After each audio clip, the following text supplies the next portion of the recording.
It has been known and appreciated since the beginning of time that art and medicine are linked. You can cure a disease, but to heal an illness requires the elements of humanistic care, which include the arts. Imagination is limitless, and it allows someone the opportunity to identify with something bigger than illness. In other words, creativity. The creative process is the most natural process. And creativity is healing in many different ways, body, mind, and spirit. To have somebody there doing art, doing the essence of what people are, makes a huge difference.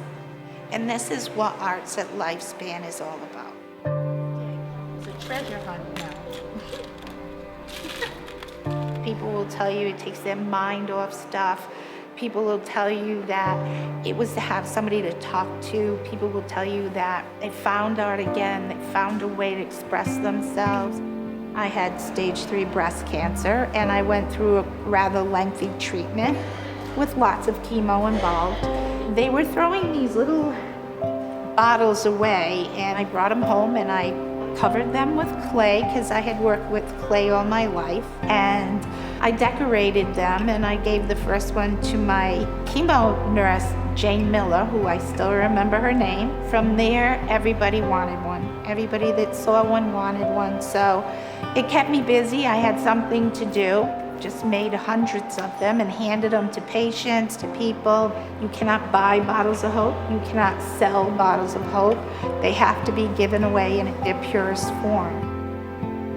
Diane asked if I would be interested in making a little bottle of hope. She introduced the whole thing to me. We sat here and we chatted, and I actually made a bottle. When I met John, he opened up, he got a chance to express himself, and he's been one of my most memorable patients here.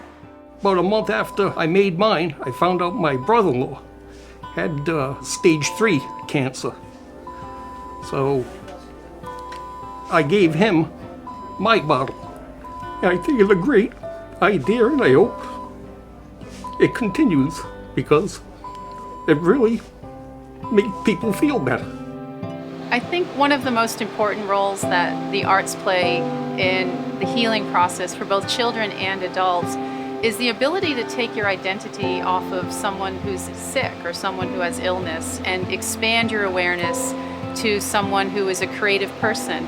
So the arts are very healing in the sense that it really helps take you out of your immediate environment and bring you somewhere else. I was a psychology major at Brown, which even though I didn't officially go into that field, it's been immensely helpful. And I've kept up on reading over the years. And there's data in medical environments in terms of what music does to the well-being of patients. There's lots of healthy benefits to playing music, hearing music, and singing in the medical environment.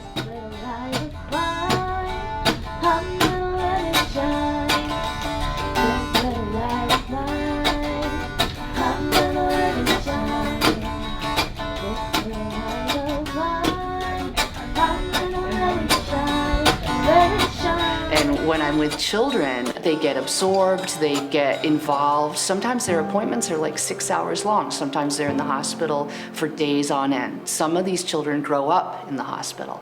And so the more activities they have, the more things they have to do that are engaging, enriching, the more relaxed they'll be, the more healthy they'll feel. And we're not talking just about the patients. We're talking about their siblings. We're talking about their parents, their grandparents. And the more fun we have in the hospital and the more enriching the activities, the better off everybody is. And one of the goals is to remind us that these children are children and that they're entitled to a childhood, to do interesting and fun activities and creative activities, and to be able to do that even when they're in the hospital and in the medical environment. It's nothing like having a laugh or just hanging out or having the companionship of supportive staff at the hospital to help make the experience better. Museum on Rounds is a great program because not only does it have obviously the creative aspects of the art making process, but it also has the educational portion where every art project is based on an artist, a local artist or a well-known artist throughout history. Today we were doing Georgia O'Keeffe. She was so happy because she said she was so bored in her room. She was laying there for days, and it's always just a nice opportunity to get them into the playroom, into the art making process, and interacting not only with other staff members, but with other patients as well. I think that art plays a huge role in the recovery process of patients of all ages. I think it gives them the opportunity to make their own decisions.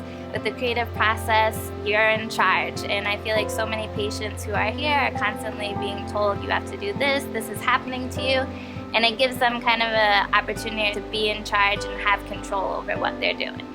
Poetry, narrative medicine, works of art, theater, music are all involved in a patient's well-being. One day I received a letter in the mail, and it was from a patient who introduced herself and said she had been in the department several times and wanted to make a comment. She said, get some pictures on the wall. She said it was institutional, it was cold, and it deprived you of any feeling of warmth. So I immediately called Paula. We sat down and we developed a plan to get some pictures on the wall. And over several years, we've been able to get the entire department artwork.